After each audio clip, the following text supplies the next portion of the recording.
Por la señal de la Santa Cruz, de nuestros enemigos, líbranos, Señor Dios nuestro, en el nombre del Padre, el Hijo y el Espíritu Santo. Amén. Señor mío y Dios mío, creo firmemente que estás aquí, que me ves, que me oyes. Te adoro con profunda reverencia. Te pido perdón de mis pecados y gracia para hacer con fruto esta tu oración. Madre mía Inmaculada, San José mi Padre y Señor, Ángel de mi guarda, interceded por mí. Y en la primera lectura de este miércoles de la séptima semana de Pascua, nos sigue llevando las liturgias de Pentecostés, la fiesta del domingo, y nos dice: en aquellos días dijo Pablo a los presbíteros de la iglesia de Éfeso: tened cuidado de vosotros y de todo el rebaño sobre el que el Espíritu Santo os ha puesto como guardianes para pastorear a la iglesia que él se adquirió con la sangre de su propio Hijo. Yo sé que cuando os deje se meterán entre vosotros lobos feraces, que no tendrán piedad del rebaño.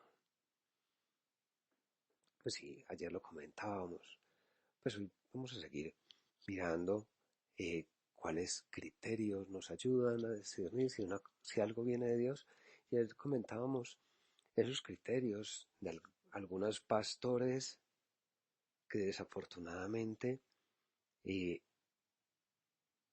se convierten en lobos rapaces en lugar de ser pastores que no tienen piedad del rebaño y que lo llevan simplemente para desangrarlo. Pues le pedimos ahora al Señor que nos ayude. Y ya veíamos ayer que uno de los fundamentos para uno discernir si una persona es un verdadero pastor o no es un verdadero pastor, y si está o no está en comunión con el Papa y con el obispo o con el administrador de la diócesis. Si no está en comunión, no es un buen pastor, es un mercenario, es un lobo feroz. Y hay que cortar. Pero sigamos con esos criterios. Ya veíamos unos criterios externos, y pues mirar la Sagrada Escritura, mirar la tradición, mirar la propia vocación, y dice: criterio interno, el árbol se conoce por su fruto. Y dice: si obedecemos a las inspiraciones divinas, darán frutos buenos, frutos de paz, de alegría, de caridad, de unidad, de humildad. Yo creo que todos hemos ido a ese punto 1832, aunque seguro que no sabemos. Si yo preguntara ahora qué dice el punto 1832 del Catecismo de la Iglesia, pues nadie sabría decir, pues, pero cuando uno diría cuáles son los frutos del Espíritu Santo, ahí sí: caridad, gozo, paciencia, paz, longanimidad, bondad, mansedumbre, fidelidad, modestia, continencia y castidad. Los frutos.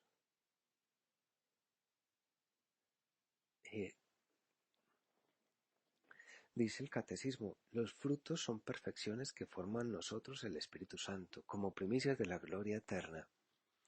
Si nosotros vamos a un árbol de naranjas, pues no nos va a dar mangos, va a dar naranjas. Si vamos a un papayo, pues da papayas, no da zapotes. Y los frutos del Espíritu Santo en el alma, con lo que se nota que en el alma, que el Espíritu Santo está actuando en el alma, son estos: caridad, gozo, paz, paciencia, longanimidad, bondad. Entonces vamos mirando dentro de las cosas, dentro de las inspiraciones que recibimos del Espíritu Santo, nos llevan a esto: a la caridad, al gozo, a la paz, Donde no hay paz no está Dios. Pues tendremos tribulaciones, sí, pero dentro de las tribulaciones tendremos paz. Lo que decíamos hace un tiempo de Etige y Lesum, y lo mismo le pasó a Santa Edith Stein, que estaban en medio de en la cárcel, estaban en los campos de concentración y se sentían felices, se sentían más libres que los captores. Entonces, paz.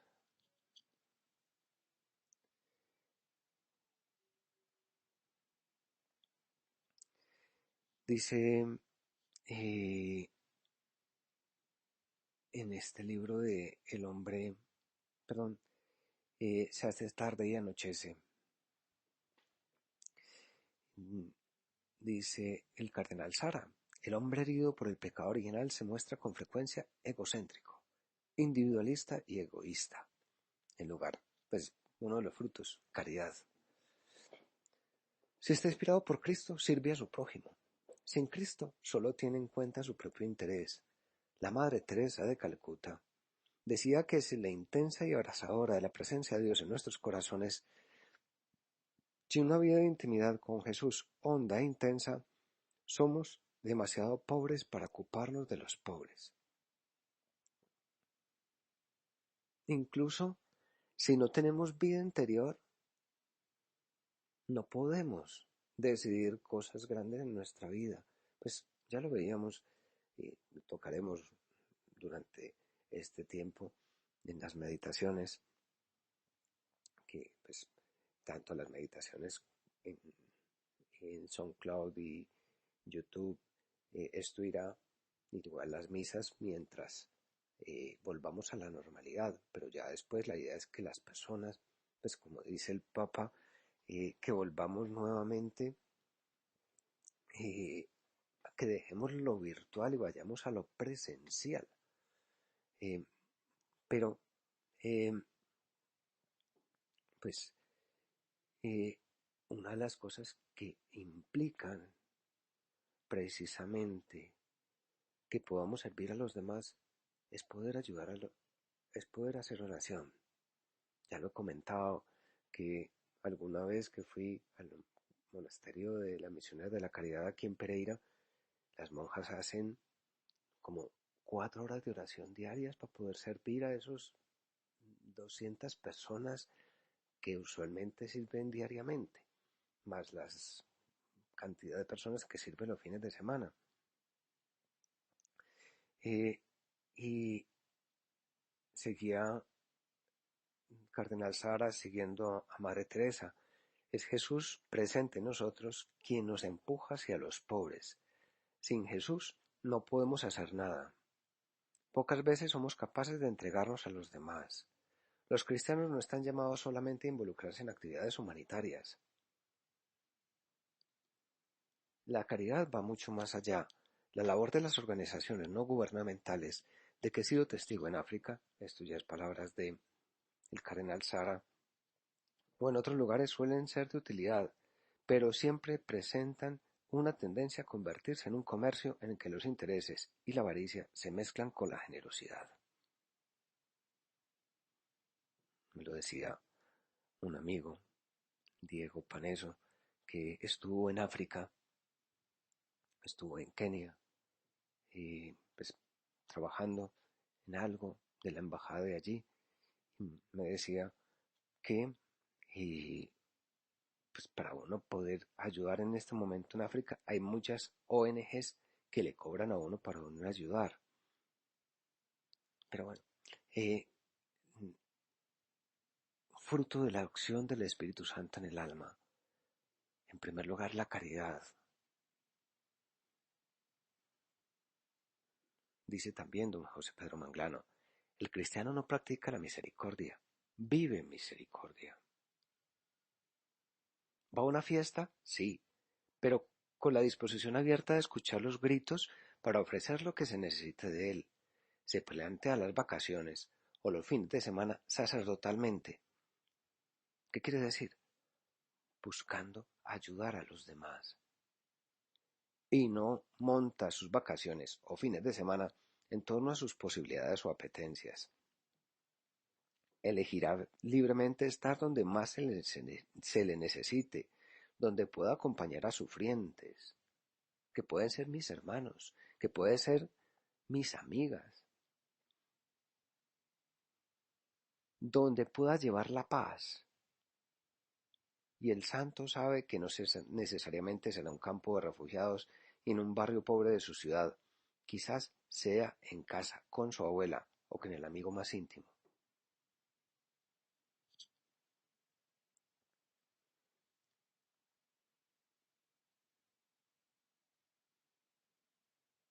Vamos a mirar, pues, eh, antes de hacer una gestión, si eso me lleva a tener más caridad, más gozo, más paz. ¿Me está dando paz? ¿O esto me da paz? ¿No me da paz? ¿Qué pasa? Porque me está acercando o me está alejando de Dios. Dice un libro de don Mariano Fazio, hablando de San Juan 23, carta de él, o más bien su diario interior.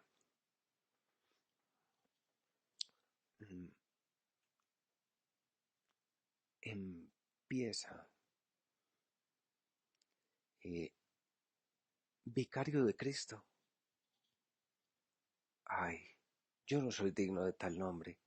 Pobre hijo del Bautista y de Mariana Roncalli, dos buenos cristianos, ciertamente, pero muy modestos y muy humildes. Vicario de Cristo, por tanto, mi decisión es esa: sacerdote y víctima.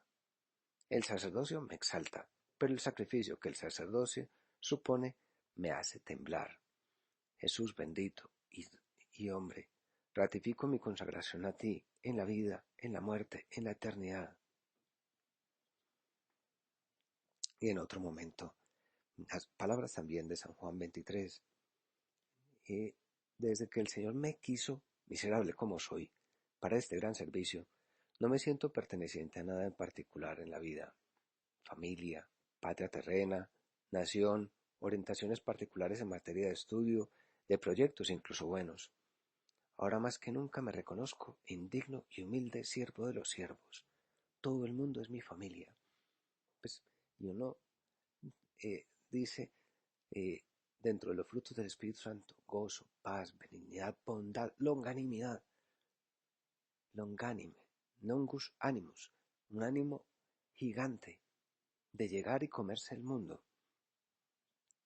Pues vamos a ir pidiendo a Dios Espíritu Santo que nos ayude a meternos, a escucharlo, para ser, como dice, buenos pastores, como dice San Pablo a los presbíteros de la iglesia de Éfeso, para cuidar, si escuchamos bien al Espíritu Santo. No nos volveremos en lobos rapaces,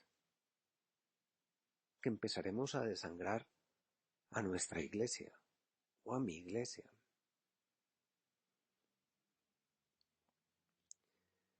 Y sigue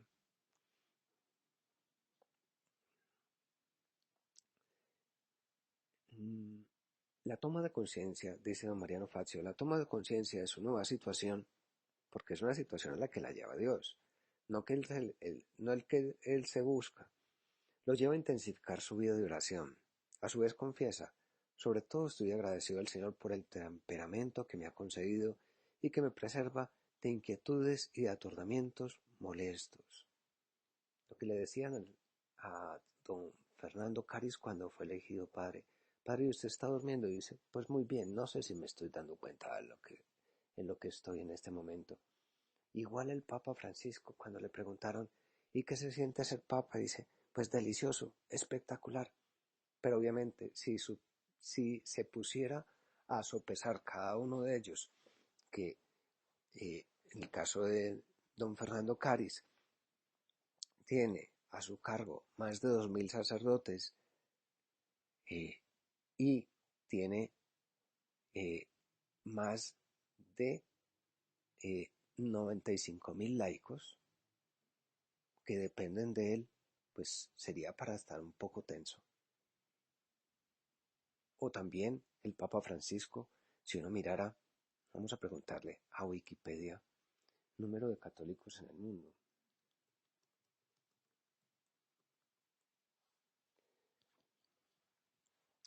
Aquí Wikipedia nos dice lo siguiente. No, yo lo quiero todo por país, yo lo quiero.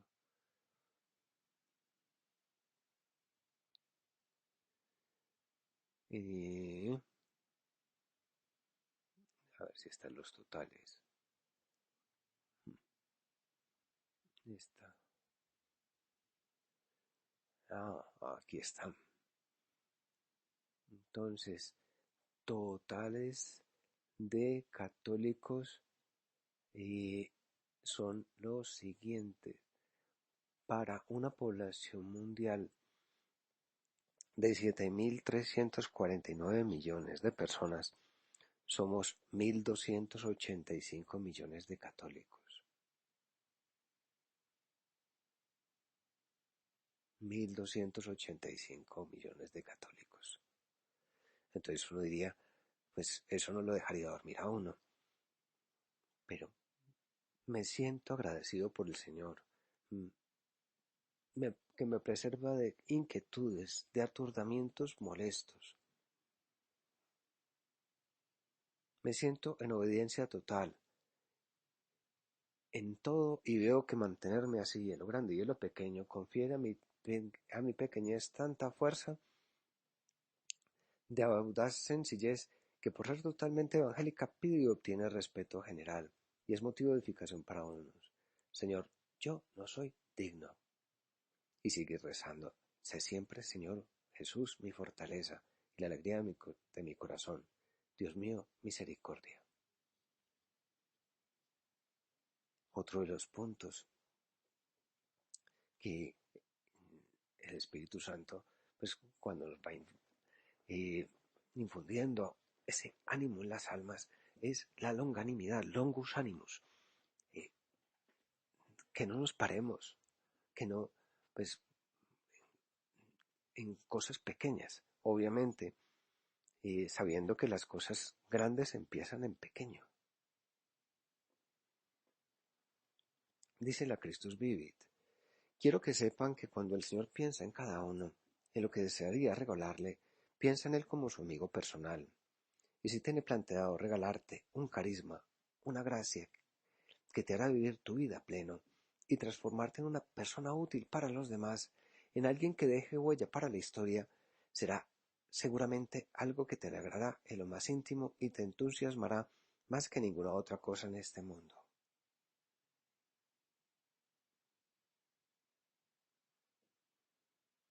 Y una de las primeras, bueno, la primera numeraria del Opus Dei que conoció el Opus Dei estando en un hospital de incurables.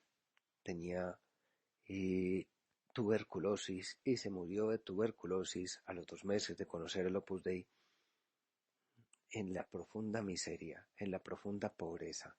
María Ignacia Escobar, pues antes de entrar al hospital, cuando era joven, eh, pues cuentan de ella, tenía un alma grande, vibraba con toda la iglesia y decía una de las personas que la trató, me hablaba de los niños de la China, de África, de Japón.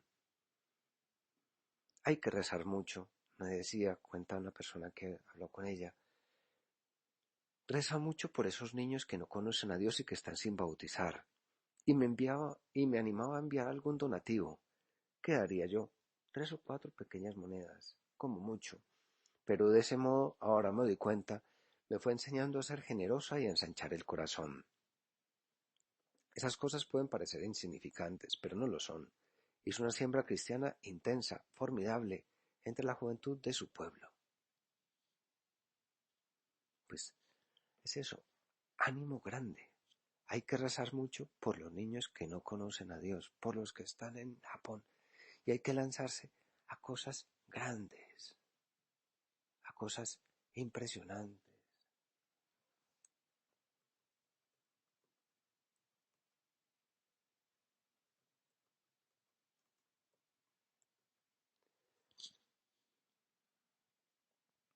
Todos nos acordamos. Bueno, yo lo he comentado aquí de esa entrevista que le hicieron a don Francisco Pons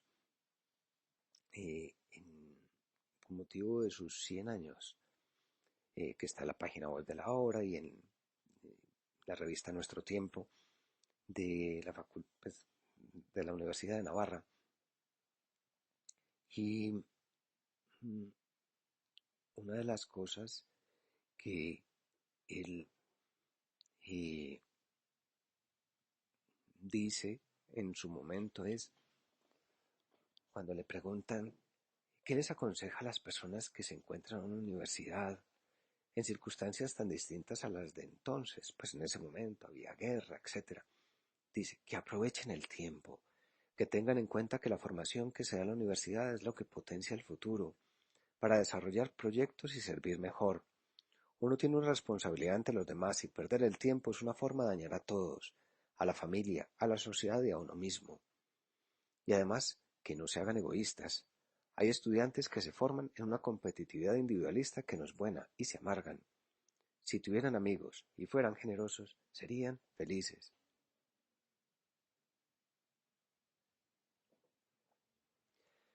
Y a los profesores. Recuerdo que una vez en una tertulia un profesor le preguntó a San José María, ¿qué puedo hacer por mis alumnos? Y él le respondió, quererles. Y en un momento dado de este artículo también, una cosa que me impacta es eh, cuando él conoció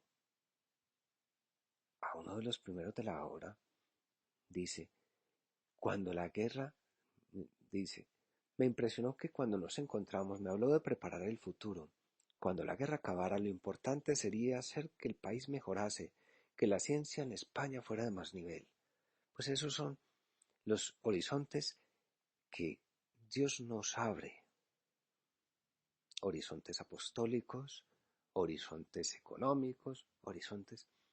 Pues en estos días escuchaba una meditación en la que el Papa, eh, perdón, el sacerdote decía, recordemos lo que el Papa Benedicto afirmaba de cuáles fueron los fundamentos de Europa, unos católicos comprometidos.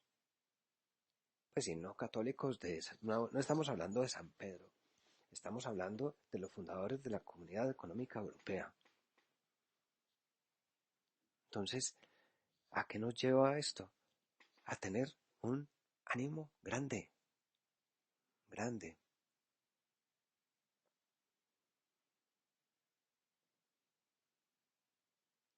Entonces, primer punto,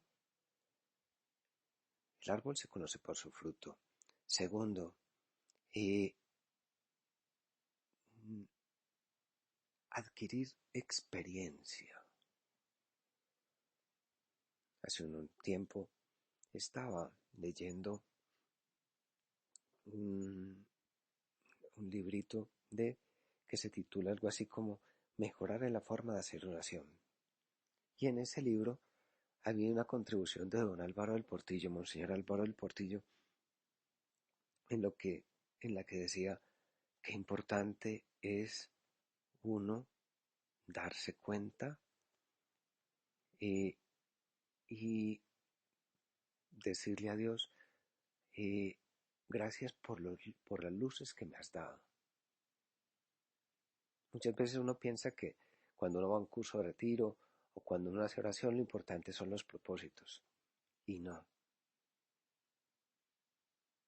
es darse cuenta que estamos cerquita de Dios y Dios nos va dando luces. Pero entonces esas luces nos sirven para adquirir experiencia.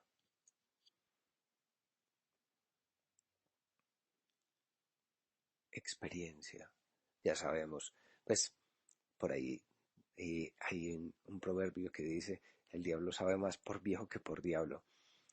Pues digamos que la experiencia es importante. La experiencia la dan los años, pero también la experiencia la da el acercarse a Dios.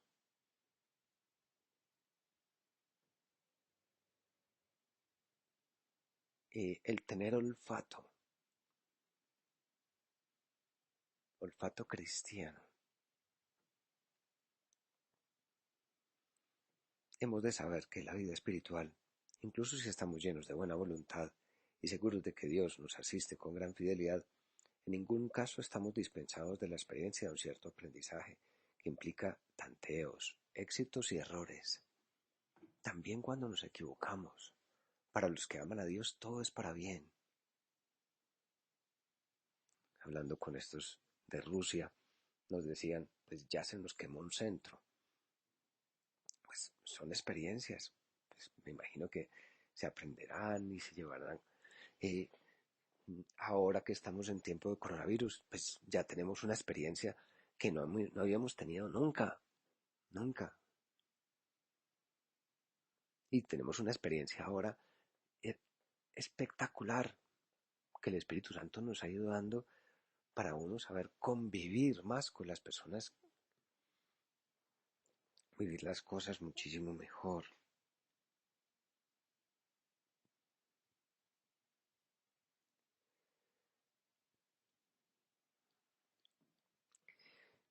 Y